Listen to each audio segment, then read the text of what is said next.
নমস্কার বন্ধুরা, সরস্বতী সংসারের নতুন একটা ভিডিওতে সবাইকে স্বাগত। তো আজকে আমরা নান বানাবো। তো এখানে সব উপকরণগুলো রেডি করা আছে। এখানে আছে টক দই, এখানে দুধের সাথে চিনি মেশানো আছে, এখানে আছে বেকিং পাউডার, এটা হচ্ছে ময়দা, আর ওইখানে আছে রিফাইন অয়েল। প্রথমে দিতে হবে তেল,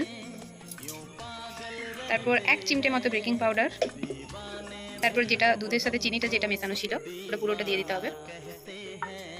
তারপর দিতে হবে টক দই পরিমাণ মতো। এরপর সমস্ত উপকরণগুলো ভালোভাবে মেখে নিতে হবে। এখানে আমাদের সুন্দর করে মাখানো হয়ে গেছে। তো এটা কিছুক্ষণ আমরা রেখেছিলাম, তারপর এখানে করে নিয়েছি একটু গরম জল। এবার এই পাত্রটা ওই পাত্রটার উপরে রেখে দিতে হবে কিছুক্ষণের জন্য। এভাবে কিছুক্ষণের জন্য চাপিয়ে রাখলে এই মাখাটা আরও ভালো হয়। প্রায় 2 ঘন্টা মতো এটা গরম জলের উপরে চাপানো ছিল, যেমনটা আগে দেখিয়েছিলাম। তো এখন বড় বড় লেচি কেটে ভালো করে বেলে নিচ্ছি।